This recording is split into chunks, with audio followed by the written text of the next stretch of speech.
Saudação, alunos do 9º ano dos Colégios Cívicos Militares do Estado do Paraná. Estamos começando mais uma aula de cidadania e civismo, uma aula de retomada de conteúdo. E o nosso objetivo na aula de hoje é justamente retomar os grandes nomes relacionados às 3 armas brasileiras, assim como também entender a função e o objetivo das forças de segurança brasileiros e conhecer aí um pouco mais da história da Polícia Militar do Estado do Paraná. Então, conhecimento prévio, você lembra o que é uma força de segurança? E você lembra por que a Polícia Militar é considerada uma força auxiliar do Exército Brasileiro? Respondendo aqui pra gente, as forças de segurança são organizações que têm como missão proteger e garantir a lei, a ordem e a segurança pública. São várias forças, são várias instituições que compõem essas forças de segurança. Algumas instituições municipais, outras estaduais e também instituições federais, que têm essa função de garantir aí a segurança pública. E a Polícia Militar ela é considerada uma força auxiliar do Exército Brasileiro porque a Polícia Militar possui uma organização muito semelhante ao Exército Brasileiro, sendo que ela é uma força armada, é uma força uniformizada e é uma força hierarquizada. Por isso, ela pode ser convocada a servir o Exército em momentos de necessidade, como um auxiliar. Então, quando falamos de forças de segurança, as polícias são imediatamente lembradas. Você sabe quais são as instituições que dão apoio também para a polícia? É muito comum, que é a primeira coisa que a gente pensa, a Polícia Federal, a Polícia Militar, Polícia Civil ou, dependendo do município, a Guarda Municipal desse município. Mas cada uma dessas forças de segurança ela tem uma imensidão de instituições dentro que prestam auxílio a elas para que elas possam cumprir a sua atividade fim, a sua finalidade. Então, conviver em sociedade exige o respeito e o cumprimento de regras e de leis. Essas leis que são aprovadas coletivamente no Poder Legislativo. Então, em toda democracia, você tem um Poder Legislativo com representantes eleitos pela população e esses representantes eleitos são responsáveis de escrever as leis que a população tem que seguir. E isso em toda democracia, quando você tem a tripartição do poder. Tá? Então, o Poder Legislativo deve ser observados e fiscalizados pelo Poder Executivo. Então, o Poder Executivo não escreve a lei, ele também tem que obedecer à lei e fazer com que os cidadãos obedeçam essa lei. Além das forças de polícia pública, outras instituições foram organizadas para garantir a vida harmônica. E é justamente sobre essas instituições que nós vamos tratar aí ao longo da aula de hoje. Mas, antes, vamos falar aí dos principais nomes dos patronos aí das Forças Armadas Brasileiras. Então, o Duque de Caxias, aqui, Luiz de Alves de Lima e Silva, é considerado aí o patrono do Exército Brasileiro. Ele viveu entre 1803 e 1880. Teve sua vida diretamente relacionada com os seus serviços para o recém-independente Império do Brasil. Então, bem naquele momento da independência do Brasil, ali em 1822, o Duque de Caxias já começa a ter atuação. Foi o único cidadão brasileiro a ser reconhecido, embora póstumamente, isso aí é depois de morto, com o título nobiliário de duque. Então você tinha toda aquela organização aristocrática, marquês, visconde, coisa assim.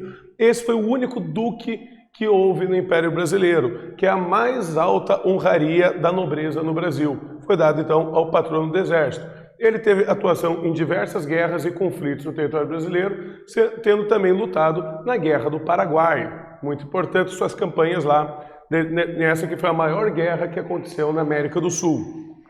Na Marinha, nós temos o Marquês de Tamandaré, Joaquim Marquês Lisboa, que é o nobre patrono da Marinha Brasileira e serviu durante 60 anos a Marinha do Brasil. Em sua vida também participou das guerras de independência do Brasil, combateu revoltas durante o período regencial, aquelas várias revoltas que ocorreram, cabanagem, Revolução Farroupilha, entre outras. Mais tarde, nas guerras do Prata, ele participou e também participou na Guerra do Paraguai, onde ele se destacou ali como almirante. Inclusive, ele participou da Batalha de Riachuelo, que é considerado até hoje a data magna da Marinha Brasileira, a data mais importante. O almirante que comandou a Marinha Brasileira nessa batalha foi justamente o Marquês de Tamandaré. Essa batalha foi uma importante vitória para o Brasil para conseguir reverter o quadro da Guerra do Paraguai. E já na aeronáutica, a mais nova dessas Forças Armadas, nós temos aqui Eduardo Gomes, que teve o início de sua carreira no Exército, pois não havia Força Aérea Brasileira quando ele ingressou nas Forças Armadas. Isso foi do ano de 1918. Foi o segundo tenente do 9º Regimento de Artilharia na cidade de Curitiba. E ele ingressou no curso de observador aéreo e na Escola de Aviação Militar no Rio de Janeiro. Com a criação, então, da Força Aérea Brasileira, é que daí ele vai pedir transferência para essa nova arma. E se destaca ali como um grande comandante aí nessa recém-criada Força Militar. Mas vamos aqui para a nossa primeira atividade da aula de hoje, em que eu trago um texto aqui de um historiador e faço uma perguntinha para vocês. Então o texto está aqui. Seu nome, disse o historiador Thomas Wingham, se tornou sinônimo de um oficial e cidadão correto que nunca infringe a lei. Assim vem o termo popular, Caxias, que se refere a indivíduo que segue as normas sem desconfiança, sem dúvida e sem evasão. Então eu pergunto para vocês, segundo o historiador Thomas Wingham, o termo Caxias diz referência a que características de comportamento de uma pessoa? Vocês têm um tempinho aí para pensar e eu já retorno.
Então, alunos, conseguiram responder? Eu perguntei para vocês aqui, por que o historiador Thomas Wingham, o termo Caxias diz referência a que características de comportamento que uma pessoa tem?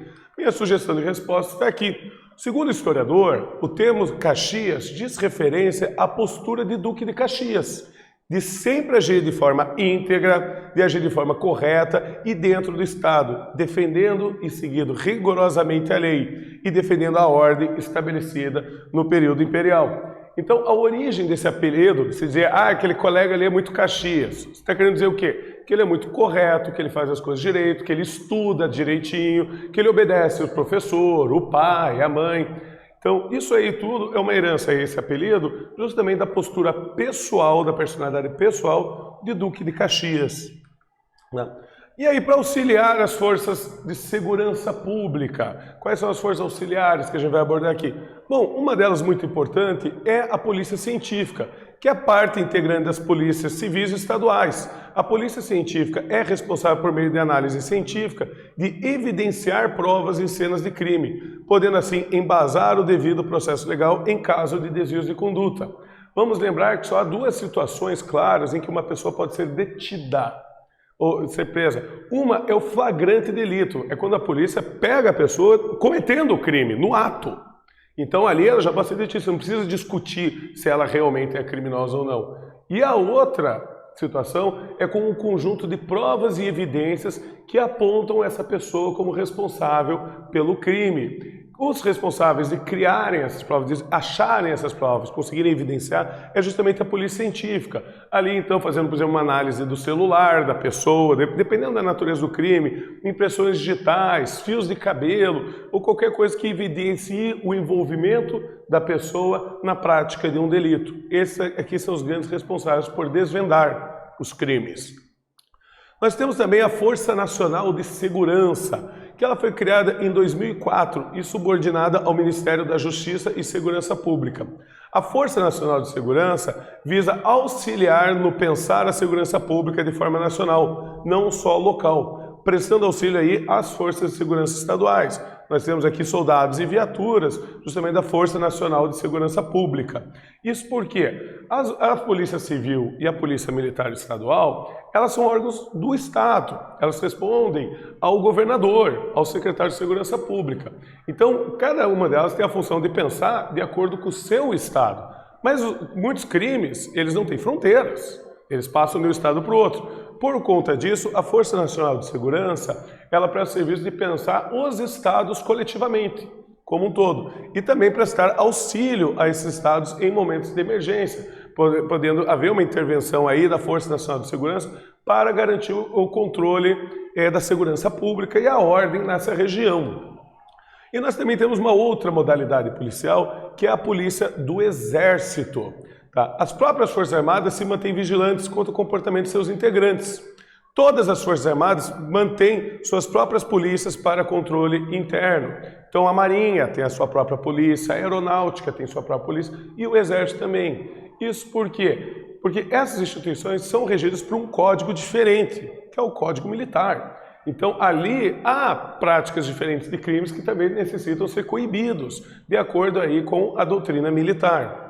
O que leva a gente à nossa próxima pergunta, em que eu pergunto: explique por quais motivos o Exército, assim como as outras Forças Armadas, possuem uma polícia própria. Vocês têm um tempinho aí para pensar e eu já retorno.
Então, alunos, conseguiram responder?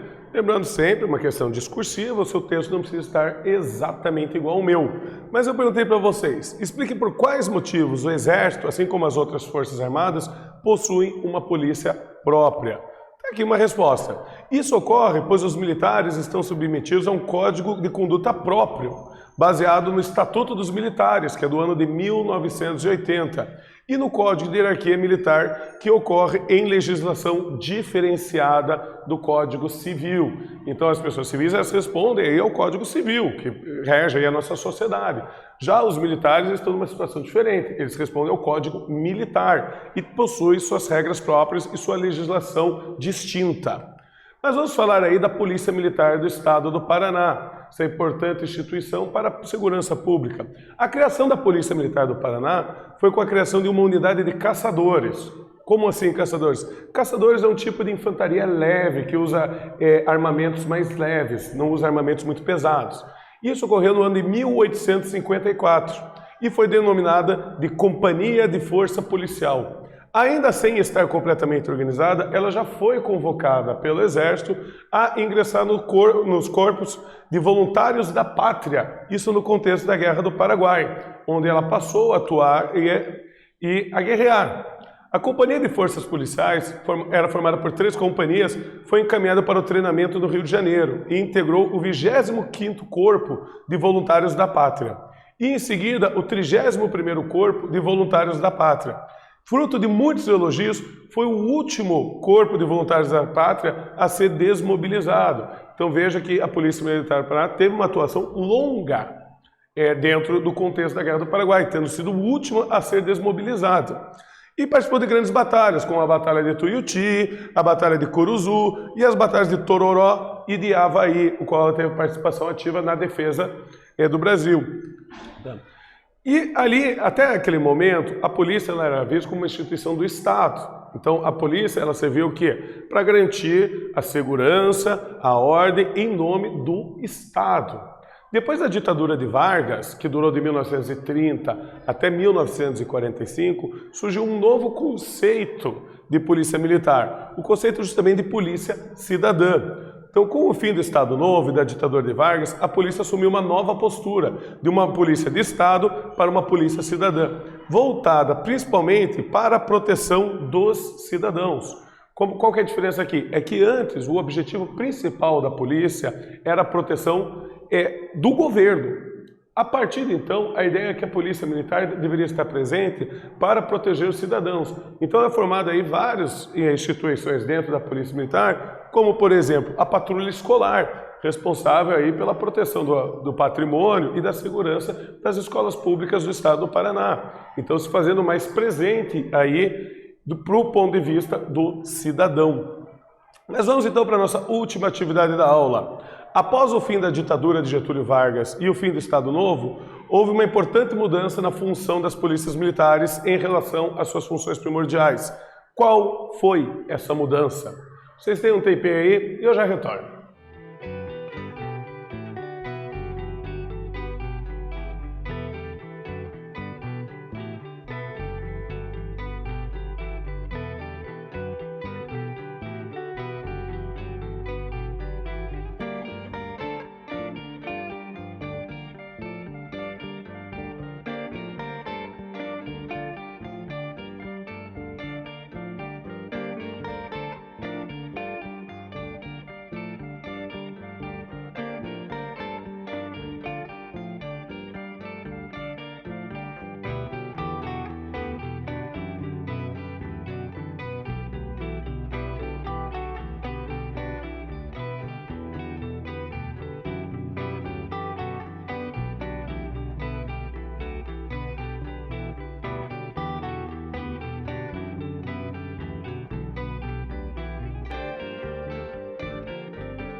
Então, alunos, conseguiram responder? Eu perguntei para vocês, qual foi a grande mudança na doutrina da Polícia Militar depois do fim do Estado Novo, em 1945? E a minha resposta é aqui. Essa mudança está na concepção de que a Polícia Militar do Paraná não seria mais uma polícia em defesa do Estado, mas sim uma polícia cidadã, mais preocupada na garantia dos direitos, a inibição de delitos e a manutenção da tranquilidade pública entre os cidadãos. Então eu agradeço a vocês por mais essa aula e até a próxima.